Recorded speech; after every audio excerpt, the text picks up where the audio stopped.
From Cheers to movies like Three Men and a Baby, and his new one opening this week, Loch Ness. That's a goodie. Will you welcome Ted Danson?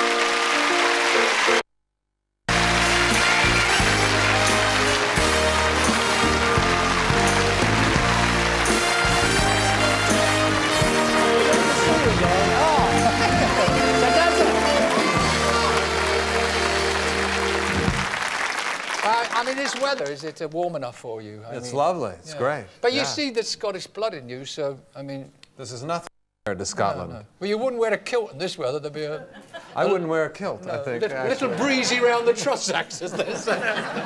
Now, you've been up to Scotland making this movie, Loch Ness. Right. Obviously, it's about the monster. Yes. What do you play in it? The monster. No, Ted. Come on. I play a scientist who's kind of the doubting Thomas, doesn't want to believe, and by the end of his trip, he believes. It's a wonderful romance with Jolie Richardson. You know her very well in this country. She's a great actress, and it's a romantic adventure. Is it for kids? Yes, absolutely. I think because it's a lovely child, isn't it? Yeah. Kirsty is this magical little child. She would dance and play and do her thing, and you'd kind of edge her in front of the camera. And she'd dance and play and say her lines, and then you'd kind of say thank you. You know, she was just so natural. It was wonderful. It's lovely when there's no inhibitions. They're not worrying what they look like. They just kind of like you, Des. I mean. Well, now, the Loch Ness monster, obviously, it's part of folklore here, and it's always been the mystery over the years. Does this movie, does it give us an answer? Is there a monster? You know what I love about it? It protects the myth. You know, because. One of the things the film talks about is that the value of myth is in the possibility and the hope. If you actually, you know, took a picture of the Loch Ness monster, it'd be very sad, you know, or if you proved that it wasn't there, it'd be very sad. It's the possibility that I think is exciting, and that's one of the things the film talks about. You know, I am quite serious about taking... I've got an 8-year-old daughter, about taking her along. Oh, no, she will love it, absolutely. A bit like Jurassic, is it? No, gentler. That was a bit tough, Jurassic, in certain parts. This is, you know, this is a romance, and yet it's got this wonderful kind of veneer of magic over the top of it. It's quite wonderful. And the 8-year-old child, Kirsty, is so good in this. Your 8-year-old will love her. Yeah. By the way, did you have any haggis while you were up there? I did. Two versions, the good kind and the not so good kind. Actually, we went up for the premiere, and we were at a cocktail party, and they were passing these little pastries around filled with things, and it looked like hamburger, you know, or something. And I went, "Oh, these are wonderful." I had my hand already committed before she said haggis, so I had to be, "Oh." It's tough. What part of Hollywood do you live in? Is it West Hollywood? No, Santa Monica. Actually, I try to stay clear of Hollywood. Yeah. But right after this show, at 9 o'clock, there's a series running at the moment called Hollywood Men. And... Am I in it? No, and I don't think you'd want to be in it. Oh, yes. If you have a look at it. It's about guys all obsessed with their looks. They're either under the dryer or in the... I'm not in it? No, you're not. They're either in the gym working... But, I mean, it's to an obsessional point. I mean, are the guys out there really like that? The guys who are trying to get into the business? No, of course not. No.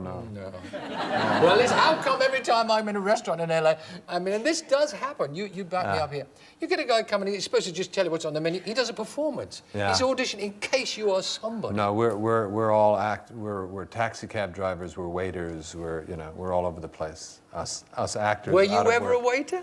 No, I used to wait tables in school, though. That's how I... But you once, at the beginning of your career, let me get this right, you played or you auditioned for a lemon pie mix. You had to be a lemon pie I was mix. Damn good, too, Des. Making a crust. Yes.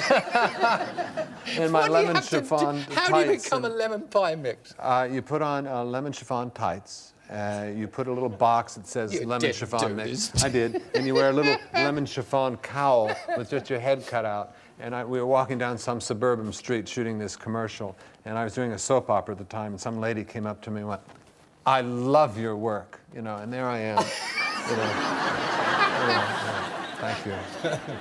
Tell us about Cheers, because that would be, certainly in this country, the big breakthrough. I mean, what'd you do, 275 episodes? Something like that, yeah, 11 years worth. Comedy seems to be something which you really enjoy doing? I mean, you love that. He was a character, Sam, when Sam Malone. Right. He thought he was God's gift to women. Yes. None of that in you, is that? No, I'm a character actor. That was a stretch for me. Yeah, big stretch. I'm a happily married man. Have you met my wife? Oh.